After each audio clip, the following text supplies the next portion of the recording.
यही वो देश है।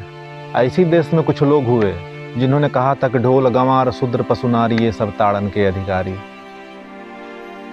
और यही वो देश है। और जिस देश में संविधान लागू है और संविधान के माध्यम से आप राष्ट्रपति बने हैं, अगर आपकी कोई रक्षा करता है तो सिर्फ और सिर्फ भारतीय संविधान रक्षा करता है, इंडियन कॉन्स्टिट्यूशन रक्षा करता है आपका।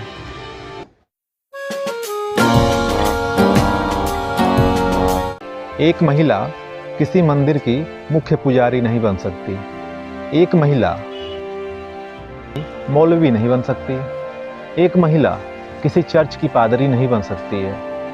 माताओं बहनों, इस देश में महिलाओं को कोई भी धर्म शास्त्र, कोई भी ग्रंथ महिलाओं को अधिकार नहीं देता है। लेकिन इसी देश में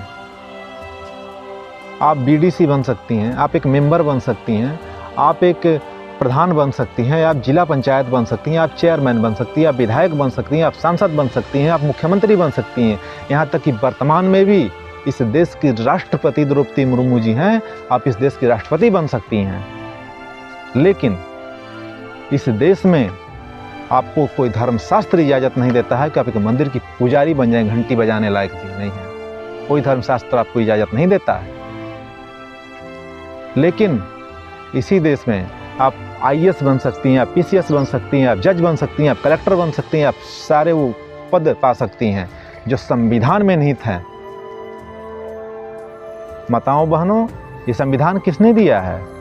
ये आपको अधिकार किसने दिया है?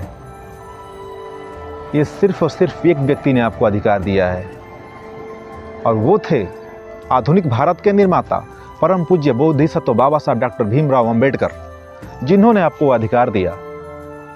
मुझे पूरा विश्वास है कि इस देश की लगभग 80 से 85% आबादी, हमारी माताओं बहनों की आबादी 80 से 85% आबादी इस बात को जानती भी नहीं है कि बाबा साहब अम्बेडकर ने हमें क्या अधिकार दिए हैं। ये मान या सम्मान या स्वाभिमान नहीं होता।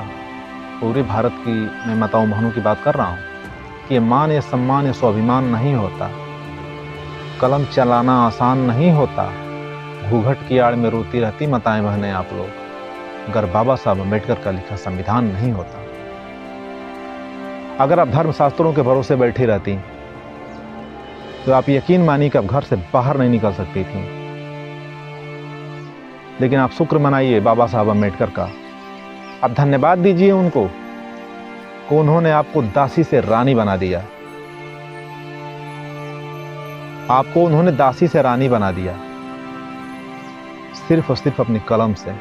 वो कलम से उन्होंने सारे अधिकार दिए हैं जिससे आप बराबरी का दर्जा पा सकती हैं।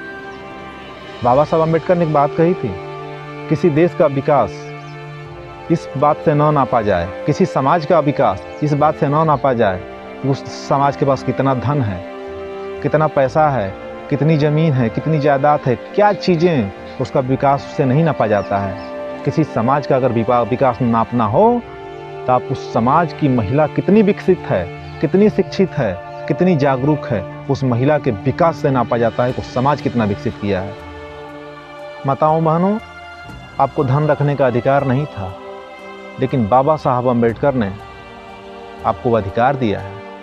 आप पिता की संपत्ति में हिस्सा मांग सकती हैं, यानी जब भी रक्षाबंधन आता है आप भाई की कलाई पर राखी बांधती हैं, वर्षों से बांध रही हैं, लेकिन एक बार हिस्सा मांग के देखिए। रिश्ता न टूट जाए तो फिर कहिएगा। एक बार हिस्सा मांग के देखिए। लेकिन बाबा साहब अम्बेडकर बिना एक रक्षा बंधवाए हुए, किसी से उन्होंने रक्षा नहीं बंधवाया, और सारी बहनों की रक्षा किया उन्होंने संविधान के माध्यम से। आपको पिता की संपत्ति में धन मांगने का यानी हिस्सा मांगने का अधिकार दिया। आपको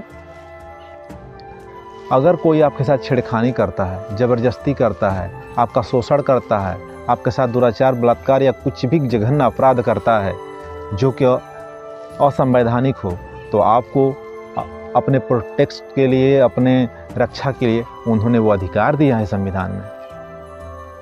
माताओं बहनों, आपको बाबा साहब अम्बेडकर की एक तस्वीर अपने मकान में रखनी चाहिए, अपने घर में रखना चाहिए।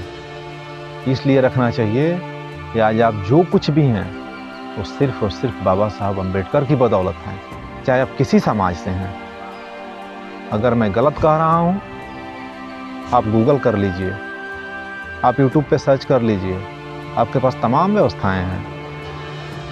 किसने आपको अधिकार दिया है और कौन सा अधिकार दिया है? किसी ने आपको कोई अधिकार नहीं दिया। जो भी अधिकार मिला है सिर्फ और सिर्फ सबको संविधान से मिला है, और वो संविधान सिर्फ और सिर्फ बाबा साहब अम्बेडकर ने लिखा है। वीडियो आपको कैसा लगा आप ज़रूर बताइएगा। अगर आप चैनल पर नए हैं तो चैनल सब्सक्राइब कर लीजिएगा, साथ ही बेल आइकन की जो घंटी है उसको दबा दीजिएगा, जिससे हमारी कोई भी वीडियो सर्वप्रथम आपको मिल सके। जय भीम।